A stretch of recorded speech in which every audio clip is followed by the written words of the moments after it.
No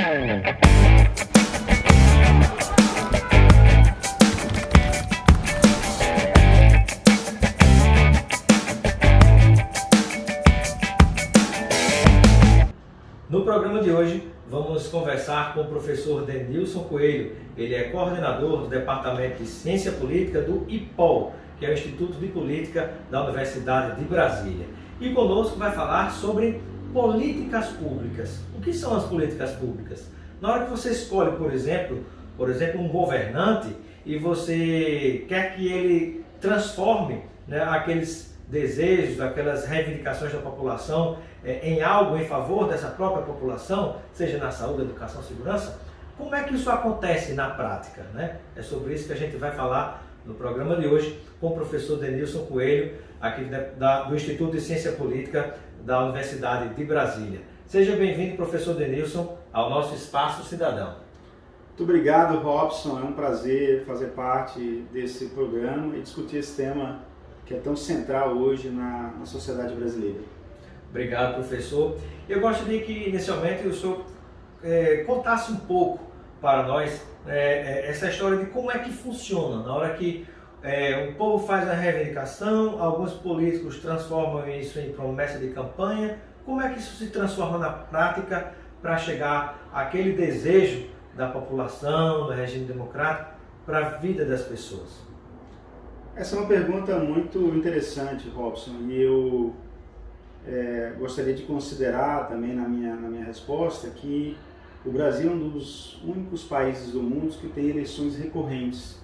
Nós temos eleições a cada 2 anos e o seu ponto é interessante porque isso acaba gerando uma expectativa do eleitor. Então, o eleitor e a eleitora, ele a cada 2 anos está olhando para as eleições majoritárias, né? Presidente da República, governadores, deputados federais, senadores, e 2 anos depois ele já está olhando, né, para o prefeito, para os vereadores. Então, essa dinâmica de entendimento do eleitor, de onde vêm as políticas públicas? Vem do Congresso Nacional, são os deputados federais, senadores, qual é a diferença dessas casas legislativas? Ou eu devo cobrar o meu vereador, ou ao prefeito que fez uma campanha prometendo mudar tudo. Então, ou ao governador, ou ao presidente, né? Exato, ou seja, quem no passado, que era muito mais complexo, Robson, como é que eu vou alcançar esse gestor público? E agora, pela internet, né? Que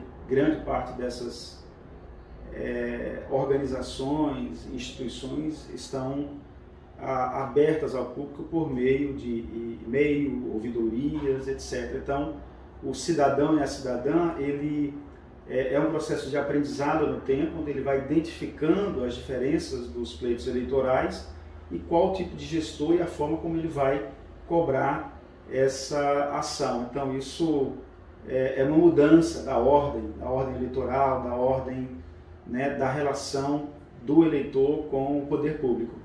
Professor Denilson, e o que é uma política pública? Esse é um outro conceito caro à nossa área de estudos. Acho que na literatura, um inventário aproximado dá conta de cerca de 150 definições do que significa políticas públicas. Eu só vou pedir para você não me solicitar... Teremos que fazer um ano de programa para dizer as várias definições, né, os vários conceitos. Cada uma delas aqui, porque a gente precisaria de muito mais tempo. Mas para o professor Denilson, transmitir para quem nos acompanha nesse momento, o que é uma política pública? Eu tenho sempre usado a definição do Theodore Loy, que é um cientista político norte-americano, que define políticas públicas como Estado em ação. Então, todas as vezes que o cidadão acorda pela manhã e ele vê um hospital público aberto, uma universidade pública funcionando, como é o caso da Universidade de Brasília, um guarda de trânsito, né, um policial militar, uma prestação de serviço do governo, na forma de carteira de identidade, etc. Isso são políticas públicas. É quando o Estado entra em ação e ele provê à sociedade bens públicos. Então a política pública é a forma através da qual o Estado, né, se materializa para prestar algum tipo de serviço ou atendimento à população. Né? Perfeito. Seja na saúde, educação, segurança, transporte e tantas outras coisas. Né? Há uma distinção que eu acho que é bom para o nosso público pensar, que são as políticas públicas de Estado e as políticas públicas de governo. As de Estado são aquelas que são constitucionais ou mandatórias. Assim, você não pode deixar de abrir um posto de saúde. São permanentes. Permanentes. Né? Independente de quem estiver na presidência da República, Isso. do governo do Estado, da prefeitura, aquela política que é de Estado, política pública de Estado, ela tem que se manter, né? Esse é o ponto, Robson. Ou seja, o posto de saúde tem que abrir, a universidade tem que recepcionar seus professores, alunos, funcionários, o guarda de trânsito tem que ir para aí. Claro, há algumas exceções de períodos de greve. Entretanto, a própria justiça determina que você tem um número mínimo, né, de funcionamento, de agentes prestando o serviço, que é ser bem público. Essa é a política pública de Estado. De e Estado. A política pública de governo, por exemplo, quando eu penso na política pública de Estado, aquele posto de saúde permanentemente tem que funcionar independente de quem seja o prefeito. Mas a forma como ele vai funcionar, com quantas pessoas, o que é que eu vou mudar, dependeria então da política do governo daquela hora, né? Isso. Então, para citar um exemplo nessa área de saúde, vamos pensar nos sistemas integrados de saúde ou descentralizados. Infelizmente, o Brasil construiu seus equipamentos públicos de saúde nas maiores cidades, nas regiões metropolitanas. Então, tratamentos de média e alta complexidade, o cidadão tem que migrar, se deslocar para essas cidades maiores. Da imagem que muita gente chama de ambulancioterapia, né? Isso, exatamente. E aí o que acontece? Nos municípios você tem muitas políticas governamentais para poder suprir essa ausência de políticas de Estado, na forma de um programa de saúde da família, na forma de um programa de agentes comunitários de saúde, que foram políticas governamentais quando surgiram, mas que deram certo ao longo do tempo, foram aprovadas pela sociedade e agora foram, por exemplo, inseridas no SUS. Então tem muito esse rito de passagem, que começa como políticas governamentais, podem aceder uma trajetória das mais positivas e serem acopladas como políticas de Estado. Mas um bom exemplo de políticas governamentais são aquelas onde os candidatos fazem promessa no período eleitoral, eles têm as coligações no período eleitoral, e quando assumem um poder, aquele mundo de promessas, né, Robson, na área social, econômica, infraestrutura, ambiental, ele tem que ser tratado mais seriamente. Por quê? Porque o cobertor é curto. Você tem um orçamento cada vez mais restrito pelo ajuste fiscal e pelo como às vezes você não consegue atender a tudo, né? Então, às vezes alguns governantes, né, dão prioridades a alguma área mais do que a outra, ou dentro daquela área, seja da educação, por exemplo, eu vou priorizar mais reforma de escola, um exemplo, então eu vou priorizar mais a carreira do professor, né, a valorização, né? Então cada um, de acordo com essa promessa na campanha, ele vai tentar direcionar, puxar o cobertor mais para um lado ou para o outro, né? Exatamente, mas a teoria do cobertor curto permanece, isso não vai deixar de existir. Muito dificilmente os governos conseguem distribuir esse bem público de forma assim equitativa à população. Então, lembrando um exemplo de políticas governamentais, eu mesmo sou usuário desse sistema, o sistema de retirar ou atualizar suas contas, um documento de identidade, um passaporte, etc., e vai no Expresso Cidadão. Então, essa é uma inovação, não é constitucional, não é mandatória, mas um governo vai lá, um governo criativo, e faz essa descentralização do serviço. Daqui a pouco aquilo ali dá certo e outros governos começam a tomar ciência do que foi feito e seguem esse bom exemplo. Então, no Brasil hoje, essa ideia se espalhou, ela está em todo lugar. Quando você pensa, por exemplo, no Bolsa Família, implantado nos governos do ex-presidente Lula, por exemplo, você tem um tipo de política que foi de governo, mas que hoje ela já se transforma numa política de Estado, porque os sucessores, né, por mais que às vezes muda o nome, né, mas, digamos, aquele tipo de atenção, de assistência, ele seria mantido. Então, me parece, se eu estiver errado, o professor me corrija, que seria o exemplo de uma política que era de governo, que vai se transformando pela necessidade da sua permanência numa política de Estado. Concordo com a tua análise. Eu mesmo já fiz pesquisas sobre a trajetória dos programas de transferência de renda no Brasil, emergem como experimentações municipais, né? Experimentações democráticas, inclusivas, etc. Se ia dar certo ou não, estava muito claro naquele momento. O caso do PSF, Programa Saúde da Família. Igual. Orçamento participativo, igual. Várias políticas que são pensadas por gestores locais, eles não estão olhando para a Constituição, eles não estão ferindo a Constituição, na verdade eles estão tentando ofertar um bem público para resolver um problema local. Aquilo que eu falei há pouco, se dá certo, você tem as conferências locais, regionais, prefeito conversa com prefeito, vereador conversa com vereador. Rapaz, isso aí que você implantou no seu município, deu certo, eu vou fazer no meu também. Tem certeza? Né? Você tem certeza que está dando certo? A população está aprovando? Tenho. Você quer ir lá? Vamos fazer uma visita? Eu não posso não, mas eu vou mandar a minha equipe, a minha burocracia, o secretário, vai passar uns dias lá para dar uma olhada. Posso fazer entrevista? Pode fazer entrevista.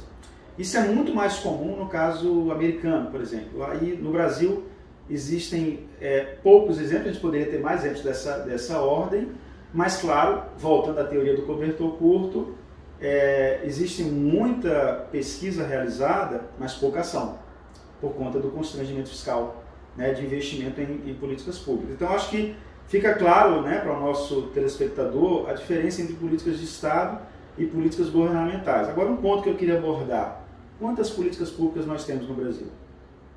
As de Estado e de governo. Nós estamos nesse momento, Robson, com o meu grupo de pesquisa, fazendo esse levantamento, inclusive para o governo federal. Coisa bacana. Eu estou coordenando essa pesquisa e eu estou passeando ali na esplanada dos ministérios, batendo a porta da educação, da saúde, da cidadania, perguntando aos gestores, aos secretários, o banco de dados de políticas públicas. Por que isso é relevante para o nosso telespectador entender? Nós não sabemos se temos políticas de mais ou de menos. Então, o Brasil é um país desigual, tem regiões desiguais. Pode ser que nós temos políticas até de mais em alguns estados, enquanto em outros estados de menos. E a gente está falando de quê? De discussão de bem público. Acesso à saúde, educação, segurança pública, meio ambiente, transporte, então, etc. antes até de pensar numa avaliação das políticas públicas, é necessário você saber o que é que nós temos. O que é que nós temos? A quantificação, controlando por tamanho da população, tamanho do território, tempo de implementação daquela política pública, para que você faça o seu relatório. Então, assim, essa ideia, né, de eleições recorrentes a cada 2 anos, onde os candidatos prometem mundos e fundos, eles estão, digamos assim, fazendo uma promessa que não pode ser cumprida. Ele próprio não entende, ele não sabe o raio de ação que ele vai Tem muito atuar. político que, quando passa pelo processo eleitoral, não conhece bem a legislação e como é que funciona, né? Não conhece como é que aquela ideia que ele prometeu para o público vai se transformar em realidade, né? Exato, mas é um momento de paixão, um momento de esperança, onde o eleitor está lá desaprovando ou aprovando com alguma ressalva o gestor que está no poder no momento, e aquilo encanta a vida dele. Então tem que tomar muito cuidado, né? No populismo, por exemplo, né? Nas promessas que não são críveis de serem cumpridas ao longo do tempo. Promete da boca para fora, mas não sabe como é que aquilo vai se transformar na prática, né? Agora, professor Denilson, para quem está nos acompanhando, assim de um modo resumido, você poderia mais ou menos dar uma ideia de como de qual seria o passo a passo, né, que uma ideia segue para, na hora que ela sai da boca de um político com uma promessa, ela segue um passo a passo e se transforma numa política, seja na área da saúde, da educação, da segurança, ou seja, quais são os principais passos assim que ela segue até se transformar em realidade? Essa é uma pergunta das mais interessantes, e já há uma discussão de estudiosos do campo de estudo de políticas públicas desde o século passado.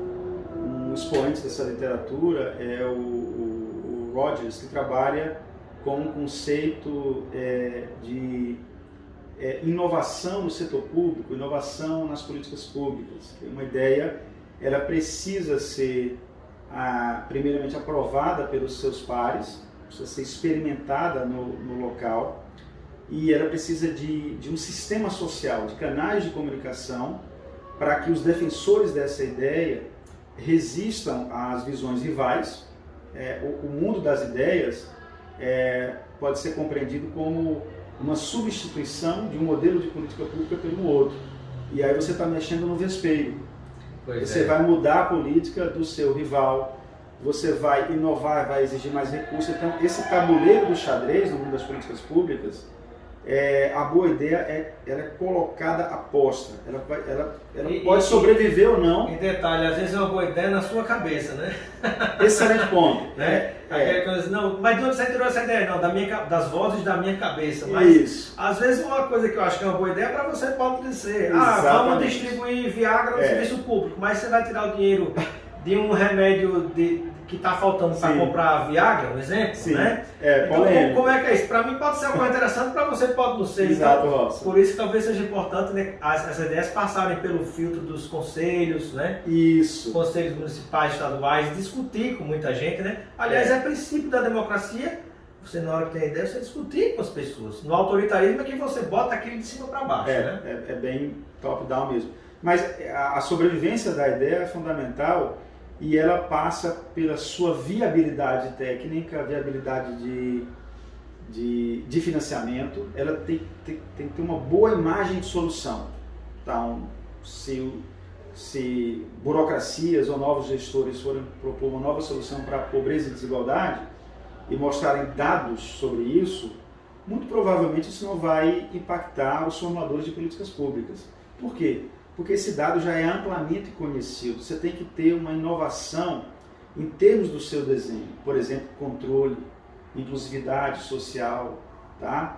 E mostrar na prática, né, o que é que você está trazendo de resultado e que faz com que eu possa mudar aquele tipo de política na educação, na saúde e na segurança, que vai trazer um resultado maior, não só para aquele lugar, mas para a população toda, né? Perfeito, perfeito. Então, esse caldo primitivo, como os estudiosos da ciência política vão dizer, depois ele passa por um processo de amaciamento. Você vai aumentando o número de burocratas, de gestores, de grupos de interesse que defendem aquela ideia, que aceitam reposicionar a sua posição nesse jogo de disputas. Políticas públicas é um jogo de disputas, retaliações, de barganhas, né? Tem várias rodadas ao longo do tempo. Então, essa ideia, quando ela se torna superior às ideias rivais, ela fica clara para a sociedade e aí o jogo muda.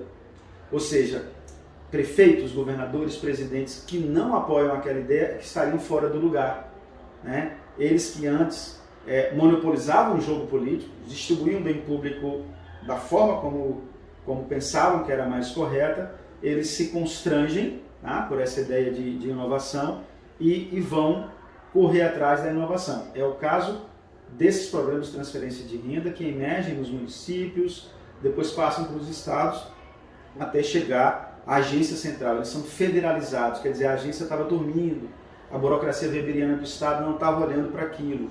Mas a pressão é tão grande que vem do microsistema que faz com que, num certo ponto, haja uma mudança institucional. Às vezes aquela ideia que é importante para a população, né, não consegue ter voz, não consegue, né, mas muitas vezes você tem às vezes, o papel da imprensa, por exemplo, da mídia, que pode atrapalhar ou ajudar, né, a fazer com que aquela ideia, que é importante para o público, tenha mais visibilidade, e aí por força de tanta pressão do povo, né, como também de setores da mídia, ela acaba entrando de alguma maneira na agenda de prioridades daquele político, né? Seja prefeito, governador ou presidente, né? Agora, para depois se transformar em orçamento, né? Exato. Então, deixa eu esclarecer também para o nosso público que na própria ciência política há fissuras. Você tem modelagens teóricas, estudos, né, que já foram realizados, que mostram que a mídia importa. A mídia, ela tem o poder de empurrar, né, problemas sociais, transformando-se em questões de políticas públicas e agendamentos, aprovação de ajuda a tirar um projeto bom para tirar da gaveta e botar na mesa do político para ele resolver, né? Ajuda em certas ocasiões, ajuda. Enquanto outros estudiosos dizem não, a mídia ela é capaz de ilustrar o que está ocorrendo, ela circula ideias no sistema, mas a rigor, ela não é um grupo de interesse que vai fazer com que haja aquele agendamento, entendeu? Então você veja que na própria ciência política você tem visões diferentes e aí alunos e alunas, pesquisadores, mas o público em geral também tem que escolher, né? Você vai apoiar essa visão ou você vai apoiar essa outra visão? Então isso é fundamental. O que eu sempre falo para os meus alunos de formação é isso: comparem, né? Não tomem a priori a sua posição, e ler é bastante salutar para que você tome pesquise, analise, né? Busque informações, não desinformação, fake news, para você depois se posicionar, né? E até transitar entre as áreas, né? Conceber que um modelo teórico ele vai alcançar a boa explicação empírica, enquanto para um outro caso não. Então as teorias são limitadas, né? Os conceitos são limitados, porque os fenômenos são mutáveis no tempo, eles não são parados, eles ficam mudando. Essa relação Estado, mercado e sociedade. Esse é o desafio de governar o coletivo, né? Professor Denilson, do Instituto de Ciência Política da Universidade de Brasília, conosco no Espaço Cidadão de hoje. Eu gostaria de saber agora, assim, por exemplo, de uma forma mais objetiva, quais seriam os principais tópicos de pesquisas que acontecem na base, que são coordenadas pela sua pessoa? Ok, boa pergunta, agradeço, Robson. Eu tenho trabalhado aqui no IPOL com uma agenda chamada Difusão de Políticas Públicas e Estudos de Comportamento Político na Aprovação de Políticas Públicas. Essa discussão tomou lugar na ciência política norte-americana a partir da identificação de que os 50 estados frequentemente copiavam políticas públicas uns dos outros. Então, essa já é uma diferença para... Isso nos Estados Unidos, Isso né? nos Estados Unidos, né? Essa já é uma diferença para a experiência brasileira. Por quê? Porque os estados americanos eles são mais similares e eles são mais independentes com relação ao governo central. Então, eles conseguem se endividar para financiar as políticas públicas e fazer essas experimentações. As redes de políticas públicas lá atuam muito mais próximas do que aqui. Claro, a oferta de problemas ou o grau de problemas é muito menor lá, tá? Então, no período eleitoral, as promessas lá não são exatamente as promessas que são feitas aqui pelos nossos candidatos. No né? Brasil. Aliviar a pobreza, aliviar a desigualdade, etc. São outros tipos de propostas. Eles estão pensando em diminuir impostos, estão pensando na questão ambiental, estão pensando na questão de certas áreas que são equidistantes para republicanos e democratas. No Brasil, não. No Brasil, os estados são mais dissimilares, né? Mais diferentes, obviamente, né? Os Estados Unidos têm 19.500 municípios, o Brasil tem 5.570, então tem algumas diferenças nesse sentido. Então essa área, ela começa a ser pesquisada no Brasil nos anos 2000, quando os primeiros estudos surgem, onde se informa ao leitor do trabalho que há uma vida própria aqui nos municípios dos estados brasileiros. Então, para que há um relativo grau de autonomia, né? Isso. O Brasil é o único país do mundo onde o federalismo permite aos municípios serem autônomos para adotar ou rejeitar políticas governamentais. Lembrando que as políticas do Estado são mandatórias. Uma vez que o Congresso, que o presidente sanciona, essas políticas são automaticamente assim, implementadas, descentralizadas. Então nós estamos falando aqui de políticas governamentais. A autonomia, sim, como você muito bem lembra, Robson, autonomia para o local rejeitar ou adotar. Então, o que é interessante para que o público entenda é que até um certo tempo no Brasil se estudavam estudos de caso, né? A implementação de um programa a partir da visão do governo federal, como o governo federal desenhou, como ele fez a comunicação institucional, etc.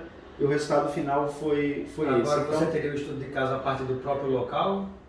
Sim. E do impacto que ele gera naquele lugar? O que mudou? Mudou que agora ficou mais complexo. Não é exatamente uma boa notícia para os pesquisadores, porque os agendamentos são múltiplos agora. Essa noção de interdependência, que é muito clara no caso dos Estados Unidos, nós começamos a perceber aqui também. Ou seja, o que um município faz, sobretudo se ele está geograficamente próximo, dentro daquela rede de política pública, pode influenciar o outro município. Então, inclusive prefeitos que são próximos e prefeitos rivais. Né? O prefeito vai lá, olha o que o vizinho está fazendo, ele implementa aquela política e aí vai rotular, vai mudar um pouco o título. Faz igual, mas bota o nome que ele escolhe. Exato. E vai vender o peixe, né? Para o seu eleitor. E professor Denilson, no seu entendimento, né, fruto de tantas pesquisas já desenvolvidas, é importante que haja cada vez mais descentralização e poder e autonomia na mão dos municípios e dos estados brasileiros, em detrimento daquilo que está muito centralizado no governo federal? Esse é um ponto que eu também acho que é central nessa discussão. Por quê? Porque o Brasil apresenta, é como se fosse uma roda gigante, né, Robson? Assim, se você olhar para o século passado, nós fomos descentralização, centralização, períodos de regime militar, períodos de regime democrático. Então, a melhor forma de responder essa pergunta é você comparando esses diferentes períodos, tá? Ou seja, claro, já estamos aí desde a redemocratização com um período para ser analisado. Eu tenho pensado cada vez mais que a Constituição Federal de 88, o boom participativo, inclusivo, o novo pluralismo, ele tem bons resultados a serem mostrados, mas tem resultados que são perversos. E por que esse é o meu ponto? Para explicar bem para a nossa audiência. Porque faltou controle. Né? A ideia de prestação de contas. Então houve um otimismo de que com a descentralização, a participação de atores locais, resolvendo seus problemas locais, as coisas se conformariam de um modo melhor e, na prática, o que ocorreu foi corrupção, paralisia decisória, um conjunto de partidos que surgiram. Talvez a ideia de representação seja descentralizar, mas com controle. Né, seja a melhor solução. Com né? controle. Quando você faz hoje uma análise... você já tem Ministério Público, outros órgãos estão crescendo, tribunais de contas estaduais e tem surgido municipais, tribunais de contas estaduais muito políticos, né? Mas hoje está aumentando um pouquinho mais o perfil técnico em alguns estados brasileiros. Né? E isso permitiu também, fazendo uma associação com o fenômeno de difusão de política, isso permitiu também que esses agendamentos, ao invés de serem estanques, cada município vai criando a sua política, uma noção de interdependência, de influência, e esses agendamentos múltiplos e frequentes exigiam avaliação de políticas públicas. E aí o governo federal começa a fazer isso ali na gestão do Fernando Henrique, quando aquele grupo da Unicamp, o professor Pedro Luiz, a própria Ruth Cardoso, que é acadêmica, etc. Quer dizer, um conjunto de acadêmicos monta o sistema de monitoramento analítico, que é isso que o Brasil precisava. Né? Nós estávamos com pouca avaliação ou avaliações internas, nós precisamos de avaliações externas, supervisão. Para aquilo que eu te falei agora há pouco, nós precisamos contar as políticas públicas e pensar, estamos ofertando muitas políticas ou menos políticas? Essa teoria do governo muita com pouca qualidade, será que é melhor menos políticas com mais qualidade que sejam mais eficientes e eficazes, né? Isso. E aí o sistema de monitoramento analítico é que vai fazer esse filtro. Perfeito. Passa gestor, passa presidente, entra novo presidente, governador, etc. Aquele sistema de monitoramento analítico seria o termômetro da gestão pública. E quanto mais ela ser difundida entre a sociedade, a mídia, etc., tanto melhor para o nosso entendimento. Então, acho que a diferença dos Estados Unidos para o Brasil é essa. Eles têm mais controle lá. Os controles são mais críveis, são mais apurados, são mais discutidos, etc. E há punição para o gestor, punição efetiva. Aqui no Brasil, e aí falando de instâncias recursais, nós temos várias possibilidades, né, de inocentar o criminoso. Eu fiz um levantamento de tomada de desconto especial, junto com o Lincoln Telhado, meu aluno de mestrado, e nós descobrimos que 1.400 municípios brasileiros são mais republicanos do que os outros, numa comparação. Por quê? Porque tem prestações de contas frequentemente aprovadas. Fazem prestação e as contas são aprovadas. Enquanto a maioria dos municípios, né, o restante dos 5.570, não. ou não fazem a prestação de contas ou não têm as contas aprovadas. E aquilo ali vira uma grande agenda confusa, etc. Aí o eleitor perde a capacidade de controlar esse processo com o seu voto, com a sua participação. Então, às vezes ele está do lado de um político, ele não sabe a conta que ele está devendo. Se foi aprovado, se não foi aprovado. Né? E, agora, fazer uma defesa do eleitor também não é fácil, né? Porque como são muitas ações, e aí nós temos que ter a universidade, nós temos que ter mídia, etc., apoiando e mostrando, olha, clica nesse link, você já tem celular, clica nesse link, dá uma olhada e eu acho que vai ficar mais fácil essa participação. Perfeito.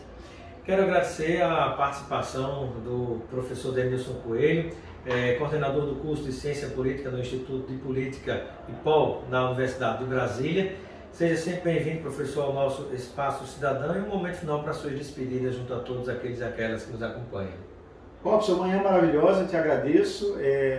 Que bom que podemos fazer presencialmente essa entrevista. Parabenizar o projeto, tenho assistido alguns programas e estou sempre à disposição para outras rodadas. Obrigado, professor.